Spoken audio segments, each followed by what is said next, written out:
안녕하십니까. 2020년 12월 24일 이정훈입니다. 연휴 중간이죠. 내일까지 쉬고 월요일에 출근했다가 또 다시 신정 연휴가 이어집니다. 그러면 이제 2021년이 시작되는데 저는 2021년부터는 조금 다른 세상이 열릴 거라고 봅니다. 지금 문재인 대통령이 윤석열 씨를 징계하려고 하던 게 실패하면서 대국민 사과를 했습니다. 강민석 대변인을 통해서. 그리고 추미애 장관의 사의를 수리하겠다 이런 발표, 이런 설명들이 있었는데 이에 대해서 민주당의 관계자들은 상당히 앙앙불락하는 모습을 보입니다. 선출직 대통령이 한 건데 거역했다라든지 뭐 심한 말들이 많이 오가는데 제가 드릴 말씀은요, 이제 잔치는 끝났다, 세상은 바뀌었다는 말씀을 드리려고 하는 겁니다. 우선 주목해야 될 게요, 이 세상이 어떻게 바뀌느냐. 동아일보입니다. 오늘자. 이 사진을 좀 봐주십시오. 뭔가 하면은 주한미군을 위한 코로나 백신이 인천공항 화물터미널을 통해서 한국에 들어왔다 이겁니다. 모더나 백신 1000회 분량입니다. 일단 주한미군에 있는 의료진한테 먼저 접종을 한 이후에 차례로 주한미군은 백신을 다 맞습니다. 보도에 따르면은 한국군인 카츄샤들도 다 맞는 걸로 되어 있습니다. 네, 이게 이제 엄청난 파장을 몰고 올 겁니다. 지금 대통령도 사과를 하면서 국민 문제, 백신 문제에 더 집중하겠다 얘기했는데 늦었죠. 빨리 그쪽으로 돌아가야죠. 지금 검찰개혁 운운하고 있을 때가 아닙니다. 그리고 선출직 대통령인데 뭐 어쨌다 이런 얘기 민주당이 하고 있을 때가 아닙니다. 세상 바뀔 때 그 수를 잘못 판단하게 되면 허둥대면서 실권을 하게 됩니다. 이제 국민들은 간단합니다. 등 따시고 배부르게 해주기를 원하는 거거든요. 지금 근데 그거보다 더 두려운 게 내 생명의 위협을 받는 게 더 두렵습니다. 제가 원자력에 대해서 굉장히 옹호적인 취재를 많이 하고 그런 방송을 했는데 저는 원자력이 위험하지 않다는 걸 알기 때문입니다. 근데 과거에 사용후 해결료 폐기장이라든지 중저준위 폐기장을 만들려고 할 때 국민들이 결사적으로 저항했거든요. 그건 뭡니까? 내가 죽을 수 있다는 생각 때문입니다. 사실은 잘못된 정보죠. 잘못된 정보인데 그렇게 선동한 탈핵 운동가들이 있었기 때문에 또 그걸 편성해서 반전 반핵 양키 고음을 외친 지금 이 정권에 많이 숨어있는 주사파들 또는 PD 계열들이 선동을 했기 때문에 국민들이 속아서 사용후 해결료 폐기장이 오면 나와 내 자식이 죽는 줄 알고 결사저항을 했습니다. 그래서 우리가 굉장히 원자력을 애를 먹고 지금은 거기에 현혹되어 있는 문재인 정권은 탈핵을 국민을 위한 정책인 줄 알고 떡 내놓고 지금 버티고 있는 상황입니다. 네. 그 반대되는 상황이 이제 백신 때문에 벌어집니다. 지금 코로나가 유행하면서 기저질환이 있는 분들은 좀 위험하신 것 같고요. 젊은 사람들은 대체로 이겨내는 걸로 좀 보도가 나오고 있습니다. 따라서 코로나 때문에 사람이 희생되는 율은 아마 여러분이 아시는 것보다 높지는 않은 것 같습니다. 과거에도 무슨 뭐 홍콩 독감이니 무슨 독감이니 돌 때도 기저질환이 있는 분들은 위험하지 않았겠나 싶은데 뭐 거기에 대한 통계가 없어서 잘 모르겠습니다. 근데 어쨌든 지금 백신이 우리나라에 도착하지 않은 상태에서 코로나에 대한 공포가 지금 누가 선동을 한 것도 아닌데 굉장히 퍼져 있습니다. 이제 국민들은 간단해집니다. 내놔라, 백신 내놔라, 백신 내놔라, 문재인 백신 내놔라 이럴 겁니다. 이거를 만족시키지 못하면은 굉장히 코너에 몰립니다. 지금 뭐 윤석열 총장이 징계를 빠져난 거에 대해서 뭐 불만이고 뭐 이런 얘기할 틈이 없습니다. 이미 그건 차 떠났습니다. 버스 떠났습니다. 다가오는 버스, 더 큰 차에 대비를 해야 됩니다. 이게 코로나 문제입니다. 여기에 실패하게 되면은 뭐 내년 4월에 선거라든지 이런 거 다 문제가 됩니다. 그래서 백신을 안 내놓으면은 지금까지 문재인 정권이 누렸던 거는 코로나 계엄령 상태를 누려왔잖아요. 본인들도 힘들었겠지만은 K-방역을 강화하면서 거리두기, 사회에 나와서 시위하지 못하게 이렇게 하면서 적당히 그걸로 이제 통제를 하면서 권력을 유지해 왔잖아요. 실정이 매우 많은데도. 근데 백신이라는 게 나와갖고 이제 백신이 뭐냐? 이게 보편적 복지입니다. 이 문재인 정권 사람들이 문재인 씨가 야당 대표로 있을 때 박근혜 정부 복지 후퇴 저직 토크 콘서트를 열었습니다.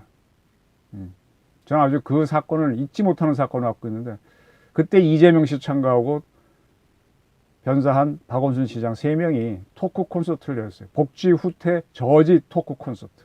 자, 지금 바로 열어야 될 게 바로 그겁니다. 백신 구입 못한 거에 대해서 토크 콘서트를 열어서 따져야 되는 겁니다. 왜 다른 나라에서 신약 개발은 쉽지 않잖아요. 백신 개발은. 그런 거 하는 회사들 투자를 해야 될 때 그걸 누가 왜 안 했느냐. 우리는 K방역으로 가고 치료제를 개발해서 대체하자. 이런 발상을 누가 했느냐. 이거 따져야 되는 거죠. 이게 제가 이렇게 주장을 하지 않는데 일로 갈 수밖에 없습니다. 백신은 점점 더 국민적인 폭발적인 관심사가 될 겁니다.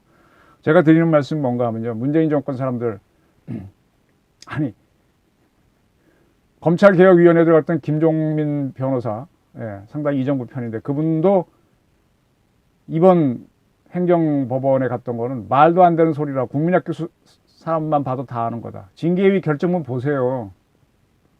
오죽하면 대검 신성식 부장은 기권을 하겠습니까? 자기가 봐도 말이 안 되니까 징계위 결정이 안 하는 거잖아요. 징계위원들이 다 누구예요? 외부 사람들 아닙니까? 그렇게 해놓고 그거를 금가옥조로 대통령의 권위니까 믿어라, 받아들여라 하고 밀어붙였다가 한 방에 나가 떨어진 게 지금 문재인 정권이거든요. 이건 추미애의 책임이 아니라 문재인의 책임입니다. 대통령이 제가 했다는 건 자기가 결정했다는 뜻이에요. 추미애 장관이 사표를 삭다 그래. 본인이 사표를 내야지. 지금 탄핵 얘기 나오는 거를 우습게 받아들이고 있는데, 탄핵 얘기 나올까봐 지금 강력하게 여당에서 저러는 건지도 모르지만 사실은 그런 위기에 몰리고 있는 거죠. 근데 여기에다 백신을 확보를 못한다. 굉장한 위기가 옵니다. 경제 위기도 오게 되고요. 지난번에 말씀드린 것처럼 돈 있는 사람들은 외국에 나가서 이제 저거를 막고 올 테니까, 이렇게 되면 부익부 빈익빈 문제까지 생기면서 굉장히 힘들어질 겁니다. 정부 여당 사람이 해외 나간 김에 백신 맞고 왔다는 그 보도가 나오면 아마 국민들은 굉장히 분노할 겁니다. 이거 어떻게 풀 겁니까? 이거 풀려면은 외교부가 풀어내겠습니까? 보건복지부가 해외망이 있습니까? 아마 국정원이 떼야 될 겁니다. 근데 국정원장 누구 지명해놨습니까? 임명해놨습니까? 박지원 씨. 야, 그런 전과자를 어떻게 국정원장으로 씁니까? 북한 퍼주지를 못해서 절절매는 사람을. 지금 경무협인가 뭔가 임정석 씨가 이번에 뭐 한마디 했던데, 검찰에 대해서. 거기에 쌓여있는 돈들, 북한에 보내주기 위해서 쌓여있는 돈들, 즉 대한민국 언론에서 북한 방송이나 뭐 이런 거 인용하게 되면 저작권료 주겠다고 쌓아놓은 돈들, 그거 국군포로 갔다 오신 분들한테 주지 못하겠다면은 그거라도 국정원 줘서 공작 비용으로 써서라도 빨리 백신 갖고 오게 해야 됩니다. 그게 문재인 정권이 사는 길이고 국민이 사는 길입니다.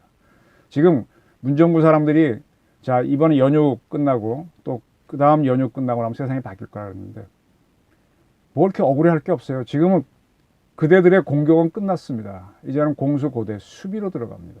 레임덕은요, 이미 지난 4월 청소하면서 시작이 된 겁니다. 코로나로부터. 지금은 IMF 경제 위기랑 거의 같은 상황이에요. 이제는 검찰을 개혁하겠다. 뭐 김태규 판사가 얘기한 대로 사법 개혁하겠다, 검찰 개혁. 그거는 겁박하겠다고 들린다고 그 양반이 했는데 맞는 말이죠.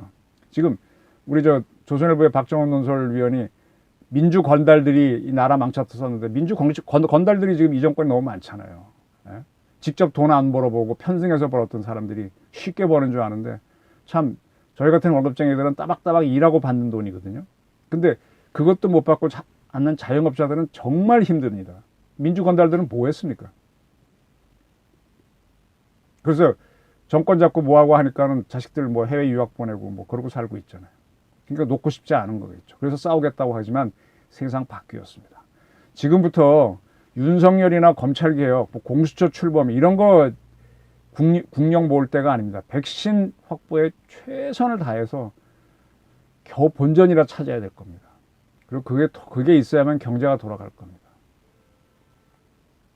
이제 연휴가 끝나고 다음 연구가 끝나고 나면 세상 바뀝니다. 이 바뀌는 거, 그 다음에 가급적이면은 월성원전 정상화시키고 원전 다시 해서 우리나라 세계 최고의 능력 있는 기업들 살려나가십시오.